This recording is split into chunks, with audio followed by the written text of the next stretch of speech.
Hi and welcome to Healthy Life Hacks. I'm Jennifer Jefferies, the present-day wise woman, a realistic naturopath coming to you from the surfing beaches of Australia. This podcast is for those of you who are wanting to really rock your life and health and live from a place of prevention. Let's get into today's episode. Have you ever caught yourself going backwards and forwards on a decision, like replaying it over and over and over and over in your brain and feeling stuck?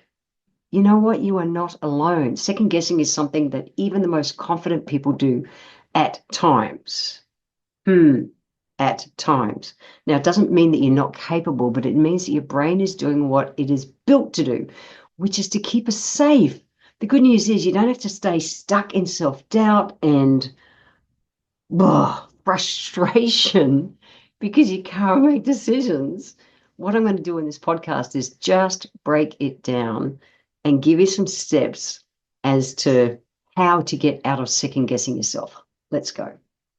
So why do we second guess ourselves? Simple. Our brain is designed to protect us no matter what. That reptilian brain is going to kick in and it's looking for danger all the time. Now, what I know is that when we have a thought, that generally that gut feeling, that first instinct, that's the right answer. However, we live in this logical world as emotional people, and our brain is designed for survival, not success. And so when we step outside our comfort zone to do something different, so whether it's to launch a new idea, imagine it's to use your voice and speak up, whether in a relationship or a business setting or with friends or something, make a big decision, even choose something. Will I go surfing? Will I not go surfing? It's raining. Sharks. Like our brain just goes to this place and brings in doubts and uncertainty. And it does it to try and keep us in that familiar, that comfort zone. Yes, our comfort zone. So we know that that's been good for us in the past. However, we also know that the juicy stuff in life is outside our comfort zone. So what do? What's the fix? Well, recognize that our brain is just being overprotective. And so I ask myself, is it fear or is it fact? Fear or fact? And most of the time, it's just fear. And I actually say to myself, Jen, stick to the facts, get all the information and make a decision based on the facts, not fear. That's number one, okay? So ask yourself, fear or facts, fear or facts. Say to yourself, Jen, just the facts, just the facts. That's what I do. So perfectionism, it can creep in. It can. It's like that we have these incredibly high standards that we set for ourselves and we know what to do, but the second guessing comes because it's a sneaky way of trying to have us get it right. And so before we take action, we're trying to line up all those damn ducks in a row. And we know that the ducks are never completely lined up. And so that holding back, and it's not even necessarily procrastination, it's just the second guess comes before the procrastination. Perfectionist is just fear in a disguise. So I just spoke before about how fear or facts, that's what's at play. Fear with perfectionism is that you're scared of being criticized if something is not kind of perfect, if it's not good enough. But it's a lie. It's a lie. So what is the fix? The shift is to move, and I've done whole podcasts on perfectionism, but move in baby steps. What is the smallest step I can take right now? What is the smallest decision I can make right now that I don't have to second guess and just move forward and just move more forward and just move forward? And the more we do that, we create a new default, one that's not going to keep us stuck and paralyzed in our comfort zone. So if you have been the perfectionist in the past, and I've talked about using language like in the past I've been a perfectionist versus saying to yourself, oh, I'm a perfectionist, that keeps you locked in that comfort zone. It's not going to work. So if you've been a perfectionist in the past, say to yourself, fear or facts, what's going on? Fear or facts, stick to the facts. Take a baby step, keep moving. Number 3 is the fear of judgment. Now, that's the one that goes with this. That's the whole perfectionist. The fear is that we're holding back because we worry about what other people are going to think about us, okay? And it's a fear. It's not a fact. We're worried we will look foolish. We're worried we're going to be compared and not measure up. We're worried that what will life be like if we actually nail whatever it is that we're wanting to go? It's incredible that they're like layers and layers and layers and layers of deep-seated needs for approval.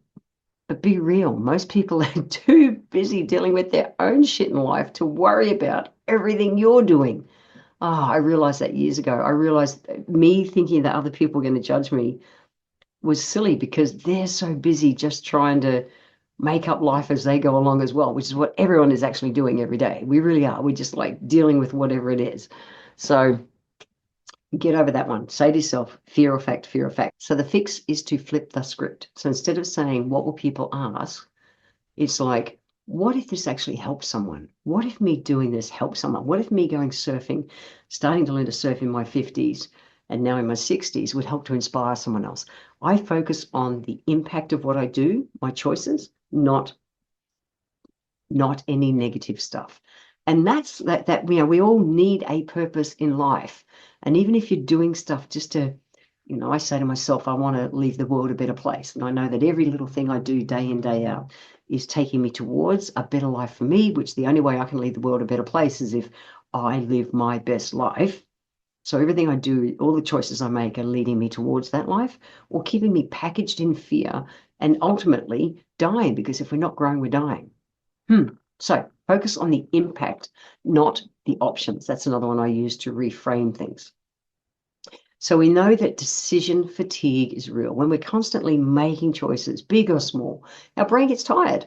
I work for myself. I'm constantly deciding stuff all day, every day. And sometimes I'll say to my wife, Alice, it's just like, you choose where we're going out for dinner tonight, because my brain just, I don't want to choose that.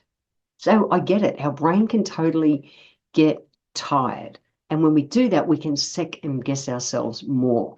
So I think of it as it's like we're driving a car, but the car's running out of fuel. And the fix is that if our ability to make decisions has been fatigued because we're just brain tired for the day, simplify choices, plan ahead, ask for help.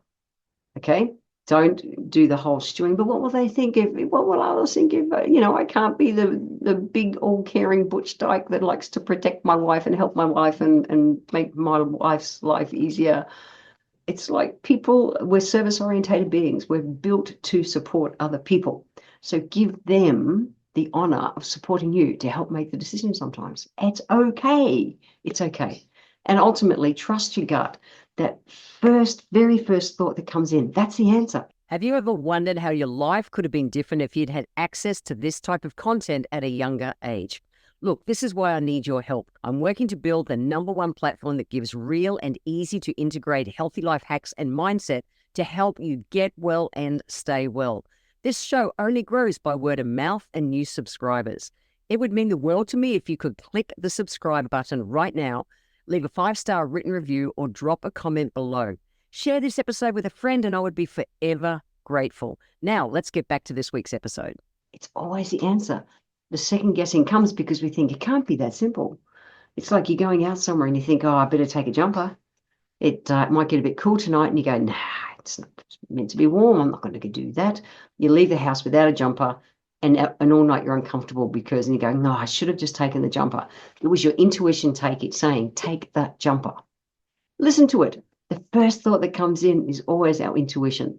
The second guessing is because, like I said, we're emotional beings in a logical world, and our brain is trying to keep us safe by keeping us just packaged in this little box.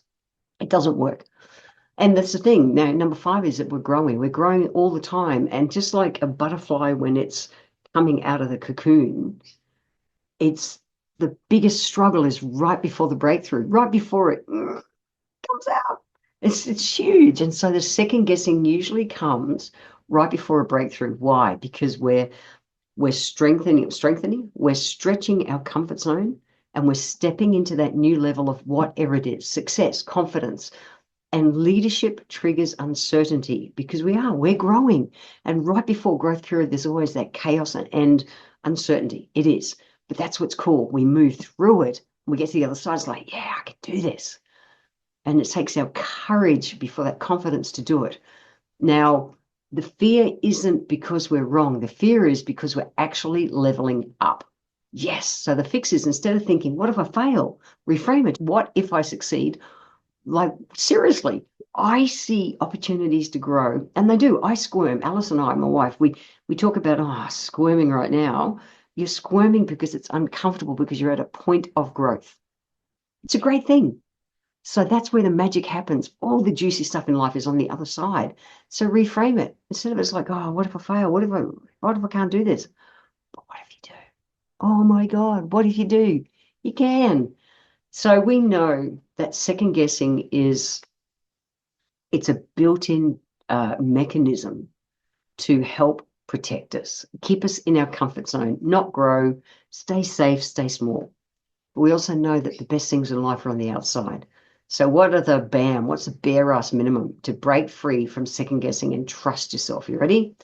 Catch the doubt and call it out. Catch the doubt and call it out. So when you start overthinking, put a pause and just take a breath. Stop. Breathe. Is it real or is it fear? Is it real or is it fear? Which is it? Your intuition knows the answer. The first thing you think of, that's the answer. Take the action, do the thing. That's it. Okay. And the second one is go with your gut. Again, that first gut feeling, the first gut instinct, that first, oof, that's it. That's your intuition trying to guide you. So the longer we overthink and just think of all the other scenarios and that, we just go down that rabbit hole. It doesn't serve us. Okay. The more we overthink, the more we doubt. So go with your gut. The first thought is always right. The next one is take imperfect action. Action builds confidence faster than thinking about taking action. Do it messy, do it scared, but just do it. Do it. If anything we're learning, it's going to be messy. Let yourself be messy. I love it. Let ourselves be messy at something long enough to get great at it. Take action, give yourself permission to be messy. The next one is to own our wins. Own our wins and celebrate them. Look at all the times that you have trusted yourself in the past and it worked out. You're still here. It worked out. A track record, the fact that we are still here is proof that we can handle whatever it comes along and celebrate those wins. I was at Pilates this morning, and when I started Pilates 2 months ago, really seriously, I had what I consider next to no real good core strength. There were so many exercises I couldn't do. And this morning, my Pilates instructor put me into a move that I nailed. I absolutely nailed.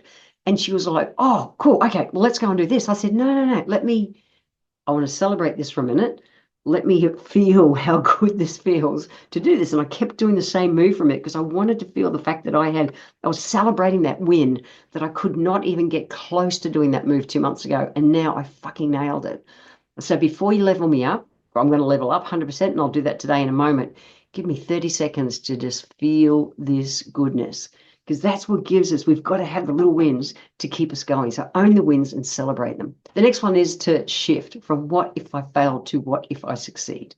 That's it. So when doubt kicks in, and it will, it's okay. What's the best case scenario, not the worst case scenario?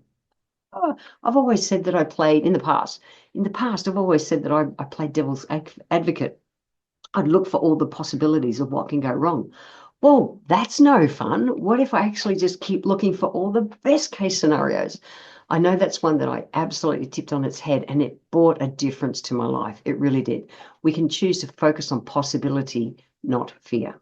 So trust yourself. I know that you've got this. Second guessing doesn't mean that we're not capable. It just means that we care. We care enough that we want to stay safe, all good. However, it shouldn't stop us from taking action. So the next time you're feeling like you're overthinking, remember, is it fear or is it fact? You've got everything inside you to take a step. Take the step. You don't need to know every step. Just this one. Just do one. And then build on that. Celebrate the win. Do boom, boom, boom, boom, boom, boom. And before you know it, you fucking nailed whatever it is you were scared about in the first place. Do it! Life only gets better when we live outside the comfort zone. I want to thank you for being here today. If you enjoyed my podcast, please let me know by leaving a review on Apple Podcast. Every month, I draw one lucky person who leaves a review, have a free 1-hour consultation with me. Be sure to subscribe to the show wherever you're tuning in from so that you always catch the next episode. I welcome your emails, and you can write to me at podcast@healthylifehacks.com.au. Until next time, remember, when it comes to life, live it, love it, and get on with it.